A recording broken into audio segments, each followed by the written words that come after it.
The beasts of the East show up big time. Hello, everybody, and welcome inside the CrossFit Games Update Show studios. I'm Sean Woodland with Tommy Marquez and Pat Sherwood. Day number 3 at the East Regional is now history, and Matt Fraser put on a big, huge charge today and now sits atop the leaderboard. Well, let's just say, yesterday was, cats and dogs, mass hysteria, but today order has been restored out on the East, and Fraser's back in his comfortable position. This is the guy, he actually looks like the guy who won the CrossFit Games Open this year, so I think he's back to normal now. He'll have two more events to go to solidify his hold on that top spot. We'll get you back to a full recap of the East, but first, the Pacific Regional getting set for the third and final day. We'll start on the men's side of the competition. Rob Forte and Con Porter look like they're pretty safe where they are. Good battle going on behind them, though, is only 20 points, separate third from 7th place. And let's start with Rob Forte. He's had that region on lockdown down there, and once again looks like he's got a one-way ticket to Carson. Forte looks solid, no doubt about it.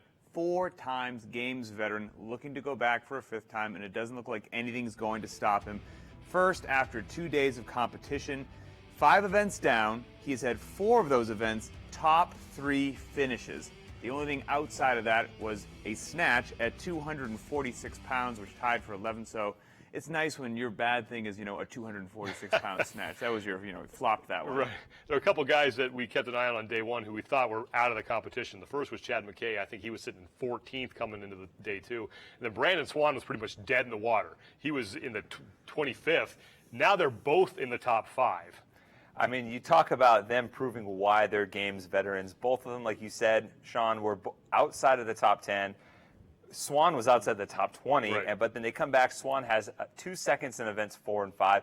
McKay has a 7th, and then he wins the snatch event, moves them both back up into the top 5. McKay's in 4th. Swan is then 3rd after day number 2. And really it comes down to how they're both going to perform in event number 6. Neither of them are particularly strong at strict handstand push-ups, so that could kind of seal the deal on whether or not they hold on to those spots. On the women's side of the Pacific Regional, things are a little more clear, especially at the top of the leaderboard where Cara Webb is running away with the competition down there. And Webb looks like she is making a statement heading into the CrossFit Games. Danae Brown sits in 5th, but only by 2 points over Sammy Wood. In fact, 35 points separate 2nd from 7th, so still some things that need to be decided there. But a lot of hype for Cara Webb coming into this season because she's healthy now, and she's showing why. Yeah, she's picking up right where she left off with 460 points out of a possible 500. That includes 3 first place and a 2nd. I mean, she's really just, picked up the old Cara Webb that we saw before, that weird, odd shoulder injury that was the result of her jaw alignment. All that kind of stuff is now by the wayside, and she's showing why everybody's excited to see her and is picking her for the podium this year. Danae Brown is in 5th and trying to hang on. Does she have a good chance of doing that on day 3? She has a fantastic chance. She's been the model of consistency, 5th after day 1, 5th after day 2. But I think on day number 3, she's actually going to improve her position, specifically because she's so amazing at handstand push-ups, and specifically strict. And event 6 is going to be a huge stumbling block for a lot of athletes, and I think it's going to rocket her right up the leaderboard. The team side of things, we'll show you that leaderboard as those teams are getting set to go right now in Wollongong. It is Schwartz's CrossFit Melbourne sitting atop the leaderboard at 460 points, and then Zach's Pack East Tamaki, the other team, above the 400-point mark. So those 2 teams look good. CrossFit Active, they are in 5th by just 3 points, so still very close on the team competition there in the Pacific Regional. Let's get back now to the East. The women's leaderboard, they've been done for about an hour or so now, and it's Michelle Latondra, the woman who finished 4th at the CrossFit Games. She's in 1st, followed by another Games veteran, Danny Horan, the 2 of them with more than 400 points, looking good heading into the final day. But 5 through 8 is extremely close. Just 4 points separating them, but it looks like Michelle Tondra now heading into the final day. It's smooth sailing for her. I think she's going to cruise. I mean, she's sitting in 1st place. Now, again, it's a great race, and Danny Horan is not going to make it easy, but event 6, rowing, not really her game, but chest to bar pull-ups and strict handstand push-ups, no problem. Then on to event 7, set of 15 muscle-ups, guaranteed it'll be unbroken, and then she can move that weight on 7. So shy of something bizarre happening, you are not going to keep Michelle Latondra from probably winning that region and definitely going to the games. She made a steady climb up the leaderboard today, and she spoke with Nicole Brazier following day 2 of competition. Well, a big win after day 2 here, Michelle. You were doing really well today, especially in that snatch event. Tell me about how you set up for that. I knew exactly what numbers I had to hit. I did everything I could to hit them, and plan turned out great. So that was the plan, and it went according to plan. So that was good. Yeah. We were talking earlier about technique, how important that is to get all these events and get to the top. And it's something that you've been training very meticulously, I'm assuming. Yeah, I see an Olympic lifting coach at least once a week, and it's helped me a lot. And basically just be more consistent, and being consistent under fatigue is really important. So. Going into day 3, obviously at the top of the leaderboard, anything that you're particularly looking forward to? Day 3, they're all good. I see it as dessert. It's good. Like tomorrow is like the stuff I love, so I'm excited for tomorrow. So are we. Looking forward to seeing you in all those events coming up on day 3. Thanks, Nikki. And while Michelle Letendre is moving up the leaderboard, Kalina Ladares has slid down over the past couple events. The last 2 results certainly did not help her cause. Yeah, and she started off the day so well with a first place in event 3. She actually finished that nasty chipper. But then in events 4 and 5, she really did not close out the day well, heading in the wrong direction. She finished 24th overall in the handstand. And then the snatch was even worse than that. 31st in the snatch with a lift of 146 pounds. She's only 7 points ahead of 6th right now, heading into day 3. And with event 6 looming, it doesn't bode well for her, because last year in event 4 that had all those strict handstand push-ups, she was 17th, and that was one of her worst finishes of the week. So she really needs to show some improvement there if she wants to hold on. Yeah, and Kalina Ladares can't afford to give up any more ground, because right behind her is Kelly Monroe. She's only 5 points back. Caroline Reason-Thibault, 7 points back. Kelly Jackson, 7 points back as well. You can't ask for a better race than what's happening out there in the East. Make sure you tune in. It is going to be electric. And yes, Carol Ann Reason-Thibault, we hyped her up for good reason. She was the winner of the Open up there in Canada East, 6th worldwide, which is an incredible feat. Solid performances overall. She has never been to the games, but with such a close race with the women, she has the skills to do that.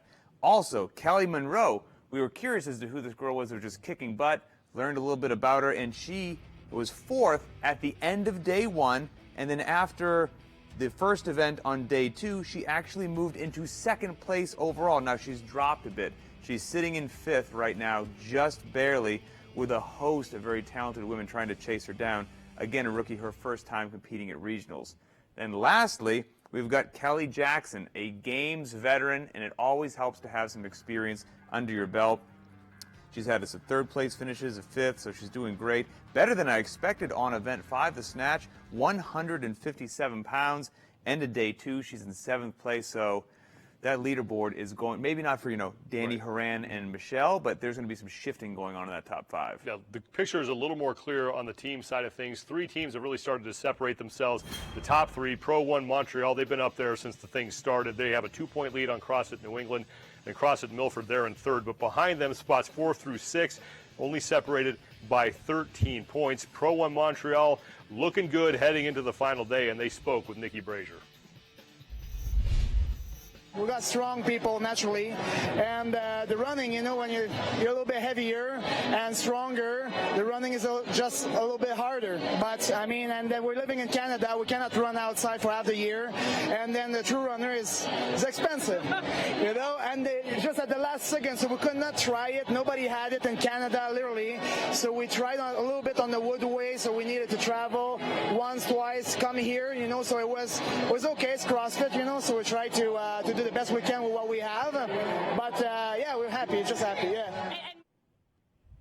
Pro 1 Montreal in the lead, and no surprise why. They've only had one finish lower than 4th. Pro 1 Montreal is putting on an absolute clinic out there. 5 events down, only one of them outside of the top 5, and that would be a 10th.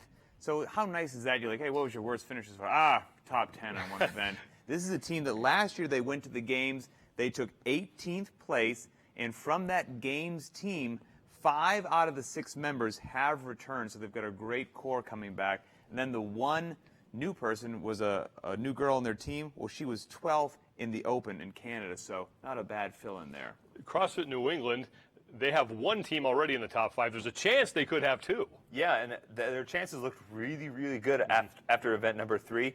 They came into the day with 2 teams in the top 5 already. And after event 3, that running on the treadmill and wall balls kind of couplet, both teams were 1 and 2 overall in the competition. And actually, CrossFit New England Courage, their second team, finished first overall in that event. Now, they struggled both a little bit. Courage more so in the snatch and the handstand walk. Courage took 18th in the handstand, or 18th in the snatch, then 17th in the handstand. It dropped them from first place overall all the way down to 6th. They're only 7 points behind 5th, though, so they can really make up some time once we get back to the more traditional couplets and triplets on day number 3. We just saw Matt Fraser and the rest of the East men wrap up event number 5. We have the updated standings, and Matt Fraser is now atop the leaderboard. He leads Alex Vigno by 12 points. Austin Malialo is in third by 1 point over Zachary Moran. Cody Mooney occupying that 5th and final spot, but just 1 point up on Spencer Hendel and only 15 points up on Tim Paulson. Matt Fraser has been climbing up the leaderboard all day today, and he finishes up day 2, the overall leader. Well, at the top of your leaderboard here after day 2, Matt Fraser, take me through the events of the day. Where were your strong suits today? I mean, the Olympic weightlifting, that was definitely up my alley.